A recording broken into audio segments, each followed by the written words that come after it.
നമസ്തേ, എൻ്റെ എല്ലാ കൂട്ടുകാർക്കും ടാൻസ് വേൾഡിലേക്ക് വീണ്ടും സ്വാഗതം. ഞാൻ ആതിര നിഖിൽ. ഇന്നൊരു ട്രാവലോഗ് വീഡിയോ ആണ്.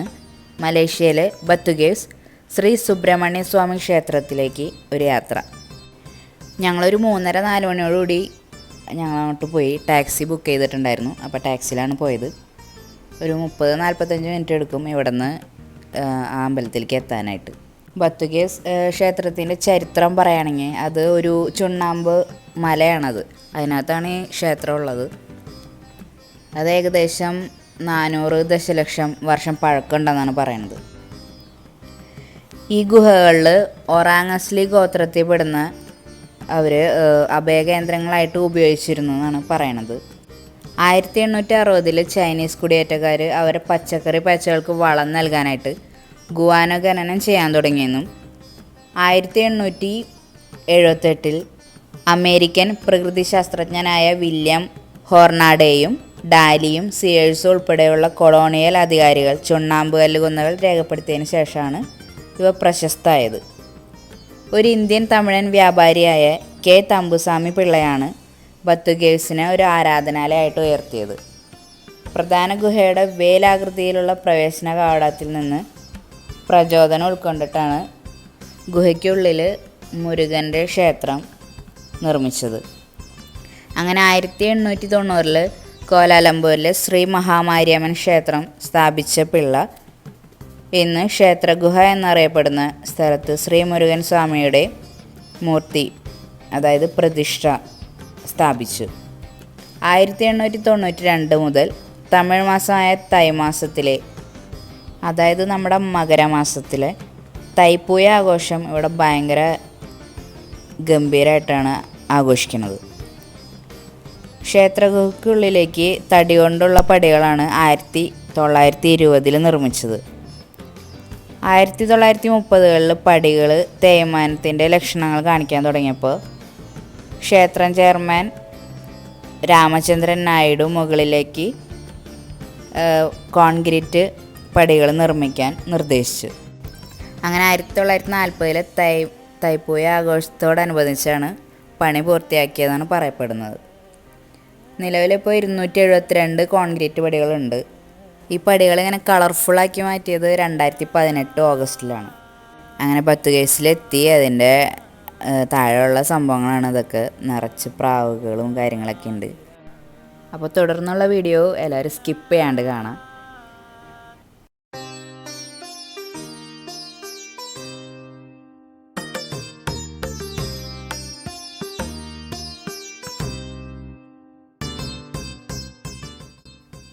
(2006) തൈപ്പൂയത്തിൻ്റെ ആഘോഷത്തോടൊപ്പം ഉദ്ഘാടനം കഴിഞ്ഞ 140 അടി വരുന്ന ഈ മുരുകൻ സ്റ്റാറ്റു ഏഷ്യയിലെ ഏറ്റവും ഉയരം കൂടിയതായിരുന്നു. പക്ഷേ ഇപ്പോൾ 2022 ഏപ്രിൽ ഉദ്ഘാടനം കഴിഞ്ഞ് 146 അടി ഉയരത്തിൽ വരുന്ന മുരുകൻ സ്റ്റാറ്റു ഉള്ളത് തമിഴ്നാട് സേലം എന്ന് പറഞ്ഞ സ്ഥലത്താണ്. അത് ലോകത്തിലെ തന്നെ ഏറ്റവും ഉയരം കൂടിയ മുരുകൻ സ്റ്റാറ്റു ആണെന്നാണ് പറയുന്നത്.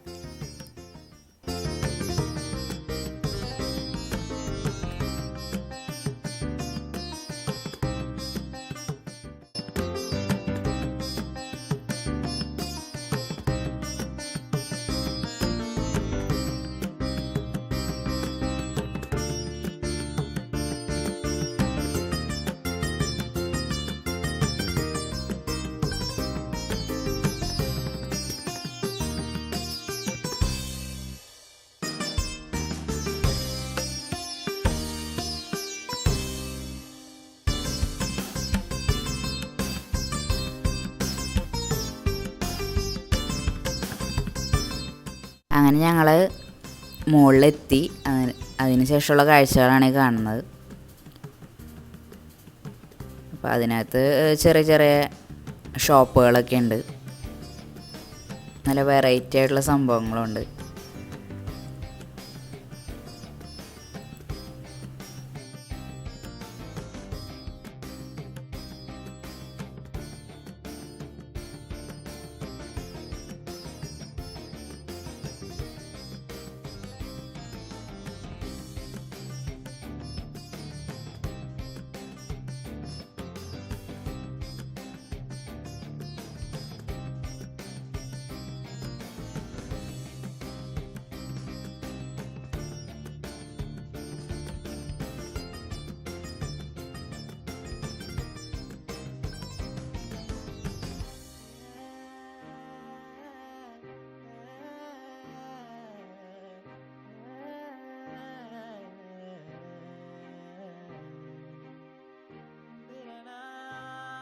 അപ്പം ഞങ്ങൾ മുകളിലുള്ള അമ്പലത്തിനകത്തേക്ക് കയറി തൊഴുതിറങ്ങി. ഇവിടെ മുരുകൻ മാത്രമുള്ള പ്രതിഷ്ഠയാണ്. പിന്നെ മുകളിലേക്ക് പടികൾ കാണുന്നത് അവിടെ മുരുക പ്രതിഷ്ഠ എന്ന് പറയുന്നത് മുരുകസ്വാമിയുടെ ഭാര്യമാരായിട്ടുള്ള വള്ളിയമ്മയും പിന്നെ ദേവസേന അല്ലെങ്കിൽ ദേവയാനി എന്ന് പറയുന്ന 2 ഭാര്യമാരും കൂടിയിട്ട് ഒരുമിച്ചുള്ള ഒരു പ്രതിഷ്ഠയാണ് മുകളിലുള്ളത്.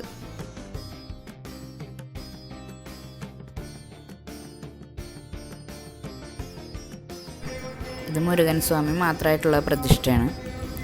ഇനി തൊട്ട് മുകളിലുള്ളതാണ് ഞാൻ നേരത്തെ പറഞ്ഞത്, വള്ളിയമ്മയും ദേവയാനിയും കൂടിയുള്ള ഒരുമിച്ചുള്ളത്. നല്ല രസമാണ് കേട്ടോ കാണാനൊക്കെ.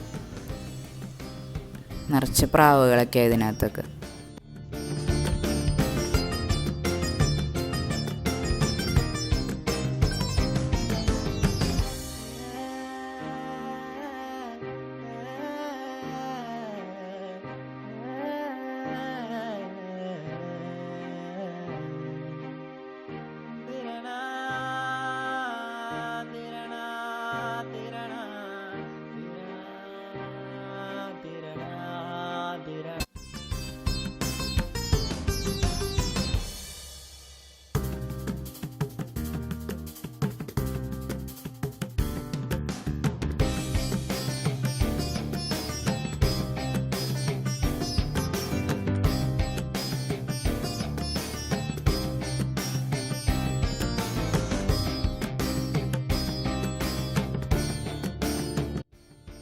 അങ്ങനെ ഞങ്ങളവിടെ നിന്ന് തിരിച്ചിറങ്ങുകയാണ്.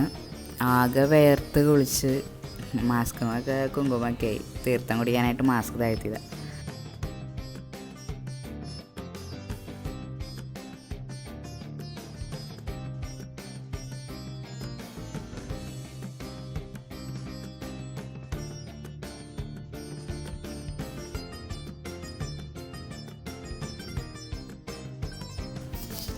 ഇവിടെ നിന്നുള്ള വ്യൂ അടിപൊളിയാണ്.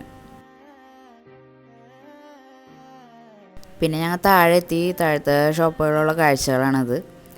ഒരു വെറൈറ്റി ആയിട്ട് തോന്നിയത് ഈ ഒരു സംഭവമാണ്. ഇങ്ങനെ സ്പോർട്സ് സൈക്കിള് നല്ല രസമുണ്ടായിരുന്നു കാണാൻ.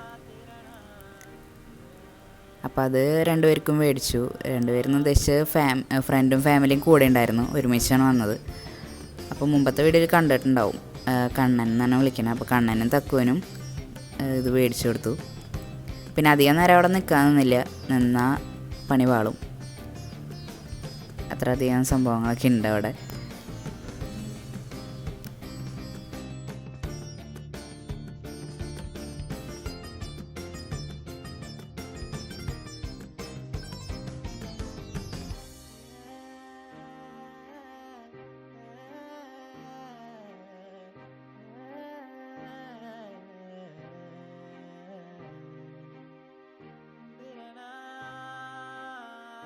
പിന്നെ താഴെയുള്ള അമ്പലത്തിൽ കയറി. അവിടെ ശിവൻ്റെ അമ്പലമാണ്. പിന്നെ അവിടെ മീനാക്ഷി അമ്മൻ ഉണ്ട്, തിരുപ്പതി വെങ്കടാചലപതിയുടെ പ്രതിഷ്ഠയുണ്ട്, അതുപോലെ ഗണപതിയുടെ ഉണ്ട്. അങ്ങനെ അവിടെയൊക്കെ തൊഴുതിറങ്ങി. ആ ക്ഷേത്രത്തിനകത്തുള്ള കാഴ്ചകളാണ് ഇതൊക്കെ.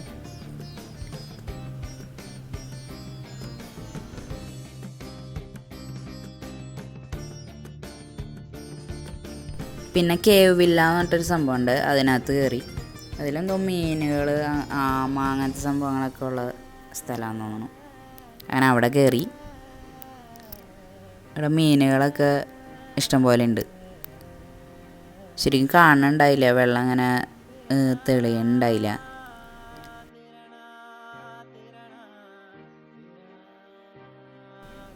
ഇടയ്ക്ക് നോക്കി നിന്നാൽ കാണാം, ക്യാമറയിൽ ശരിക്കും കിട്ടിയില്ല.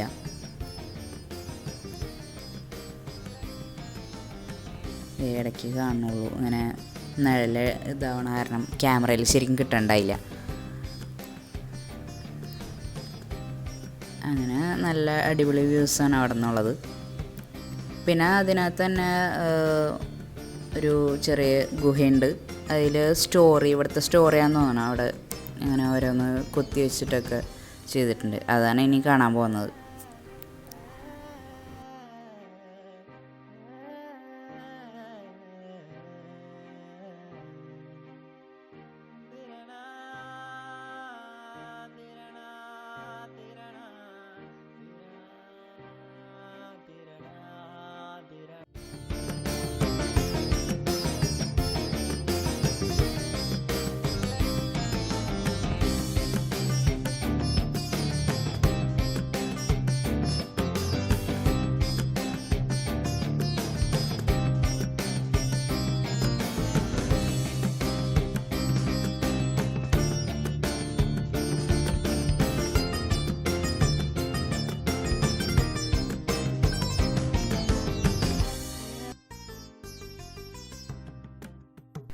ഗിനിപ്പന്നികളുണ്ട് ഒരുപാട്.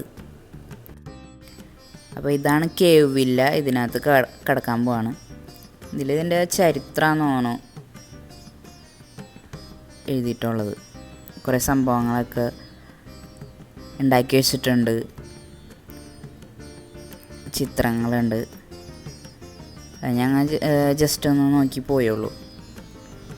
കാരണം ഡീറ്റെയിൽ ആയിട്ട് അത് എടുക്കാൻ പറ്റിയില്ല. വേറൊരു ഉദ്ദേശം ഉണ്ടായി. കാരണം ഇതിൻ്റെ നെക്സ്റ്റ് സ്റ്റെപ്പ് അതിൻ്റെ അപ്പുറത്തേക്ക് ഒരു ഡോറൊക്കെ ഉണ്ട്. അതിലേക്ക് കിടക്കുമ്പോൾ സ്നേക്ക് പാർക്കാണ്. ഒരുപാട് വലിയ വലിയ പാമ്പുകളൊക്കെ കാണാൻ പറ്റും. അങ്ങനെ കഴിഞ്ഞ പ്രാവശ്യം വന്നപ്പോൾ അങ്ങനെ കണ്ടു. പക്ഷേ ഇത്തവണ വന്നപ്പോൾ പണിവാളി, അത് അടച്ചിട്ടിരിക്കുകയായിരുന്നു. കൊറോണ ആയതുകൊണ്ട് അങ്ങനെ അധികാരം വരാറുണ്ടായില്ല. അങ്ങനെ അടച്ചതാണെന്ന് തോന്നണം. ശരിക്കും അറിയില്ല എന്താ പറ്റിയെന്ന്. അങ്ങനെ ഒരു പ്രതീക്ഷയിലാണ് ആ വീഡിയോയും കൂടെ ഉൾപ്പെടുത്തണ്ടേന്നുള്ള ഇതിലാണ് ഇത് ഡീറ്റെയിൽ ആയിട്ട് എടുക്കാഞ്ഞത്. എന്നാലും എനിക്ക് പറ്റാവുന്ന രീതിയിൽ എടുത്തിട്ടുണ്ട്. അപ്പോൾ ഇതിൻ്റെ അപ്പുറത്തൊരു ഗേറ്റ് ആണ്. അവിടെയാണ് ഞാൻ സ്നേക്ക് പാർക്ക് എന്ന് പറഞ്ഞത്. ഇതേ അവിടെ സ്റ്റെപ്പ് കയറിയിട്ട് ചെല്ലണത് സ്നേക്ക് പാർക്കിൻ്റെ അവിടേക്കാണ്. അവിടെ ഗേറ്റ് ക്ലോസ്ഡ് ആയിരുന്നു. ഇനി ടൈം ഉണ്ടോയെന്നൊന്നും അറിയില്ല. ഞങ്ങൾ ചെന്നപ്പോൾ വൈകില്ല, ഏകദേശം 6 മണിയൊക്കെ ആയി. ഇനിയും കുറേ കാഴ്ചകളൊക്കെ കാണാനുണ്ട്. നമുക്കിനി അത് കണ്ടിട്ട് വരാം.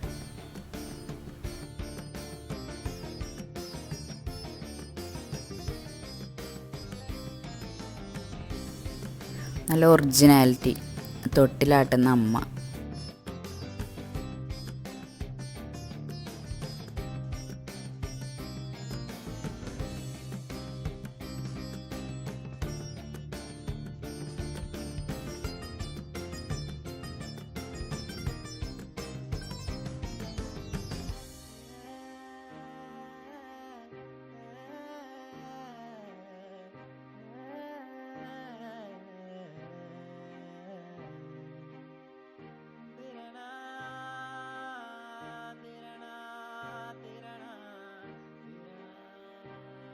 അങ്ങനെ കേവ് വില്ലയിൽ നിന്ന് പുറത്തേക്ക് കിടന്നു.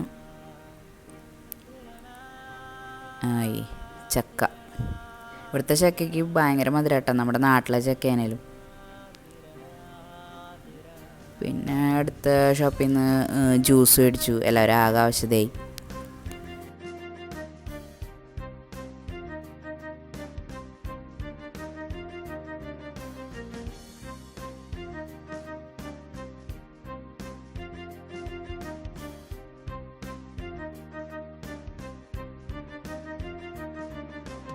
വലിയൊരു ആമ അനങ്ങാണ്ട് കിടക്കുന്നുണ്ട്.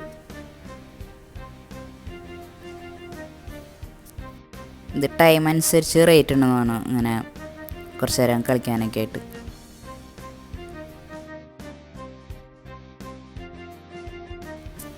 ഇവിടെ അരങ്ങേറ്റവും കലാപരിപാടി അങ്ങനത്തെ സംഭവങ്ങളൊക്കെ നടക്കുന്ന സ്ഥലമാണ്. പിന്നെ അവിടെ ഫോട്ടോ സെക്ഷൻ ഉണ്ട്. മറ്റേ ബേഡ്സിനൊക്കെ മേത്ത് ഇരുത്തിയിട്ട് ഫോട്ടോ എടുക്കണത്. അവിടെ അധികം വീഡിയോ എടുക്കാൻ സമ്മതിച്ചില്ല, കാരണം അവർ റേറ്റിന് ഫോട്ടോ എടുത്തു തരാണ്. അങ്ങനെ ഞങ്ങൾ ഫോട്ടോ എടുത്തു.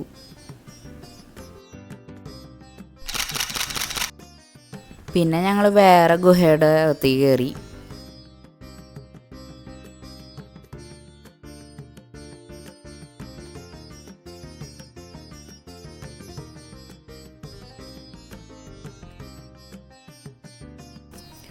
ഇവിടെ ഒരുപാട് മീനുകളുണ്ട്. നല്ല രസമുണ്ട് കാണാനൊക്കെ. ഇവിടെ ഒരുവിധം എല്ലാ ഈശ്വരന്മാരുണ്ട്. വാ പോയി കണ്ടിട്ട് വരാം.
ദശാവതാരത്തിലാണ് അവസാനിക്കുന്നത്. ഇത് മത്സ്യം, കൂർമ്മം, വരാഹം, നരസിംഹം, വാമനൻ, പരശുരാമൻ, ശ്രീരാമൻ, ബലരാമൻ, ശ്രീകൃഷ്ണൻ, കൽക്കി.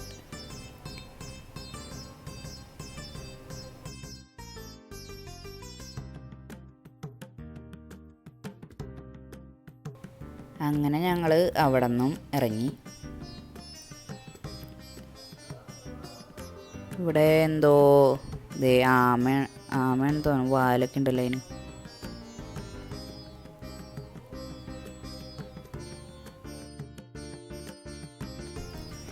അങ്ങനെ നടന്ന് ക്ഷീണിച്ചു. അങ്ങനെ നല്ല രസമുണ്ട് കേട്ടോ കാഴ്ചകളൊക്കെ ഇവിടുത്തെ. ഇവിടെ ഒരു മയിൽ പുറത്ത് വന്ന് നിൽക്കുന്നുണ്ട്. ഇനി ഇവിടെ കുറച്ച് ഐറ്റംസ് കാണാനുണ്ട്, നമുക്കതൊന്ന് കണ്ടിട്ട് വരാം.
അങ്ങനെ ഞങ്ങൾ അവിടെ നിന്ന് ഇറങ്ങി.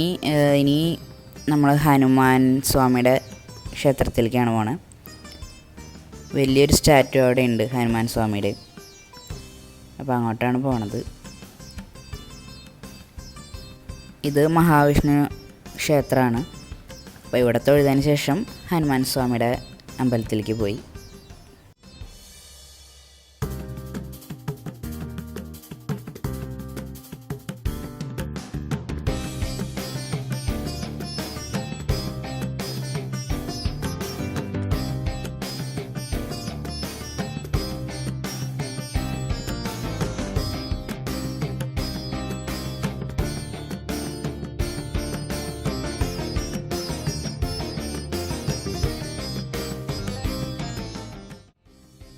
ഇവിടെ നമ്മുടെ രാമായണ കേവ് എന്നാണ് എഴുതി വെച്ചിട്ടുണ്ട്.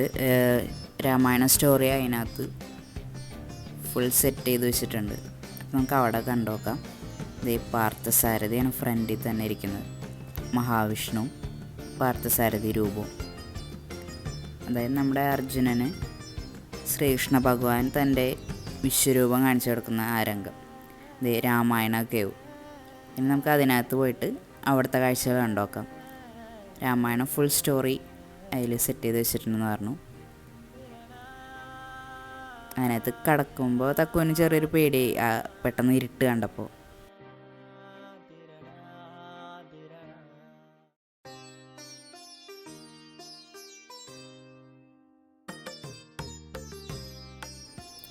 അങ്ങനെ നമ്മുടെ രാമായണം സിമ്പിളായിട്ട് ഇവിടെ പ്രസൻറ്റ് ചെയ്തേക്കാണ്. ഇവിടുന്ന് സ്റ്റാർട്ട് ചെയ്യാണ്. വാൽമീകി മഹർഷി രാമായണം എഴുതി തുടങ്ങാണ്. ഫസ്റ്റ് പുത്രകാമേഷ്ടി യോഗം. ദശരഥ മഹാരാജാവിന് പായസം കൊടുക്കുന്ന രംഗം. അതിനുശേഷം ഭാര്യമാർക്ക് കൊടുക്കണു. പിന്നെ കുട്ടികൾ ജനിക്കണം. രാമൻ, ഭരതൻ, ലക്ഷ്മണൻ, ശത്രുഘ്നൻ. അങ്ങനെ ഒരു വിദ്യകൾ അഭ്യസിക്കുകയാണ്. പിന്നെ താടകാവധമാണ് കാണിക്കുന്നത്.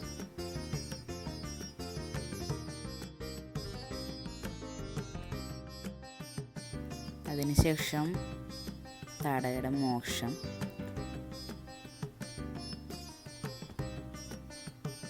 പിന്നീട് കാണിക്കുന്നത് നമ്മുടെ രാമൻ സീതാ സ്വയംവരാണ്, വില്ലൊടിച്ചിട്ട്. അങ്ങനെ മന്ദര കൈകയുടെ മനസ്സിൽ വിഷം കുത്തിയേക്കുന്ന ആ സീനാണ്. അതിനുശേഷം ഗുഹൻ്റെ വള്ളത്തിൽ അവർ കാനനത്തിലേക്ക് പോവാണ്, രാമലക്ഷ്മണനും സീതയും. പിന്നീട് ഭരതൻ കാണാൻ ചെല്ലാണ് രാമനെ. അങ്ങനെ പാതകങ്ങൾ മേടിച്ചിട്ട് പോകുന്ന ആ സീനാണ്.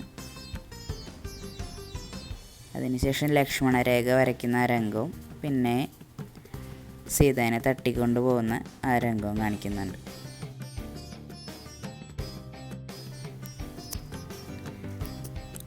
ഇതിന് മുകളിലേക്ക് കുറേ സ്റ്റെപ്പൊക്കെ ഉണ്ട് കേട്ടോ. ഞങ്ങൾ കയറിയില്ല, അത്രയും നടന്ന ആവശ്യതയായി. പിന്നെ കാണിക്കുന്നത് സീതാന്വേഷണത്തിന് ഹനുമാൻ വന്നിട്ട് ബന്ധനസ്ഥനായിട്ടുള്ള സീനാണ്. ഹനുമാൻ വാല് നീട്ടി ഉള്ള സീൻ, ലങ്കാദഹനത്തിന് മുമ്പുള്ളത്. അതിനുശേഷം ശ്രീരാമദേവൻ്റെ അടുത്ത് വന്ന് പറയുകയാണ്. പിന്നെ സേതുബന്ധനാണ് കാണിക്കുന്നത്. പിന്നെ രാമരാവണ യുദ്ധം കാണിക്കുന്നുണ്ട്. അതിനിടയിൽ നല്ല രസമായിട്ട് തോന്നിയത് കുംഭകർണനെ ഉണർത്തണ ആ രംഗമാണ്. നല്ല രസകരമായിട്ട് ഉണ്ടാക്കി വെച്ചിട്ടുണ്ട്. ഒരുപാട് ശബ്ദങ്ങൾ ഉണ്ടാക്കിയും കോലോണ്ടൊക്കെ കുത്തി എണീപ്പിക്കുന്ന ആ ഒരു സീൻ.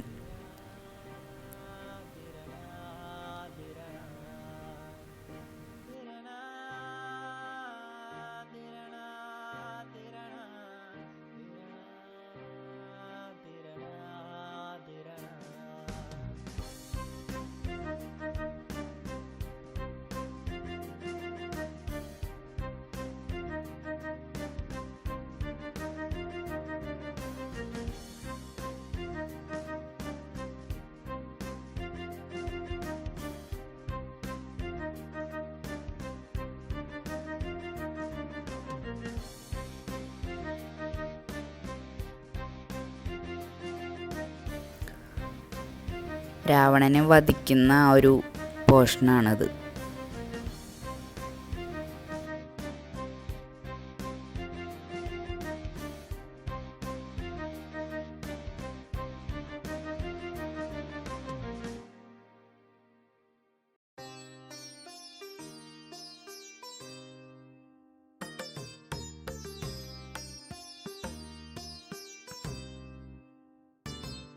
രാമായണം ചെറിയ രീതിയിൽ നല്ല രീതിയിൽ സെറ്റ് ചെയ്ത് വെച്ചിട്ടുണ്ട്.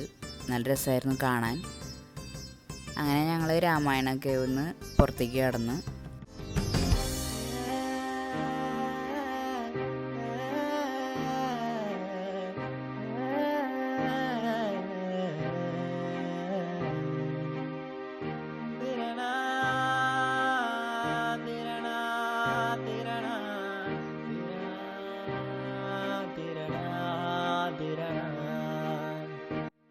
അപ്പോൾ ഇന്നത്തെ വീഡിയോ കഴിഞ്ഞു.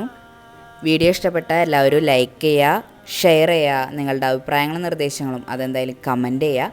ചാനൽ ആദ്യമായിട്ട് കാണുന്നവരുണ്ടെങ്കിൽ എന്തായാലും സബ്സ്ക്രൈബ് ചെയ്യുക, സപ്പോർട്ട് ചെയ്യുക. വീണ്ടും കാണുന്നവരെ എല്ലാവർക്കും ശുഭദിനം.